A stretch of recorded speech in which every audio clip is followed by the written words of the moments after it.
Daang-daang opisyal ng local at national government ang dumalo sa Leaders Convergence Summit ng Partido Veteral ng Pilipinas kung saan pinangunahan ito ni Pangulong Ferdinand R. Marcos Jr. Ipiniliwanag nito ang adhikain ng partido na hindi para maging pinakamalaki at pinakamalakas kundi ang pagkikiisa at pagtulong sa bayan. Magsasagawa ng konbensyon ang partido sa iba't ibang bahagi ng bansa para tugunan ang pangangailangan ng bawat miyembro ng PFP. Yan ang ulat ni Christian Bascones. Pinangunahan ng Pangulong Ferdinand Marcos Jr. ang isinagawang Leaders Convergence Summit ng Partidong Federal ng Pilipinas. Kasama niya rito ang tatlo sa mga nangunguna sa senatorial race at miyembro ng PFP na tinatawag na Top 3. Sina Senator Francis Tolentino, Senate candidate at former Secretary ng DILG Benhur Abalos at ang dating Senador Manny Pacquiao. Daan-daang mga miyembro, mga opisyal ng lokal at national government ang nagtipon. Sa mensahe ni Pangulong Marcos Jr. sa buong partido, ipinaliwanag nito ang adhikain ng pagsasama ng partido na hindi upang maging pinakamalaki at pinakamalakas na partido, kundi ang pagkikiisa para maparating sa buong sambayanan ang katangian na mayroon ang mga miyembro na pagtulong sa bayan. Pagkadating na ng campaign period, masyado na tayong busy, marami tayong iniisip, marami tayong pinupuntahan. Ngunit bago tayo magsimula, huwag nating kakalimutan kung bakit tayo ay nagkaisa sa ilalim ng bandera ng PFP. Kailangan na matibay ang partido natin. Ngunit, ang tunay na dahilan kung bakit ipinagsama-sama natin lahat ng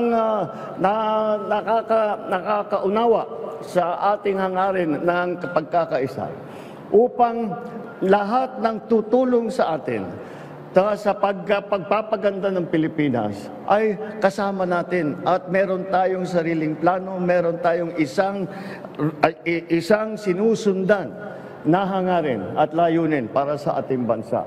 Ipinaalala rin ng Pangulo kung anong uri ng tungkulin ang pinasok ng bawat miyembro na kahit nakakatanggap man ng samot-saring batikos, mga maaanghang at masasakit na salita ay kailangang tiisin. Nagtsatsaga tayo, nagsasakripisyo tayo, at kung minsan tinitiis na lang natin ang mga masasakit na salita at mga maanghang na mga bitaw ng mga kakalaban natin dahil tayo'y naniniwala sa ating ginagawa.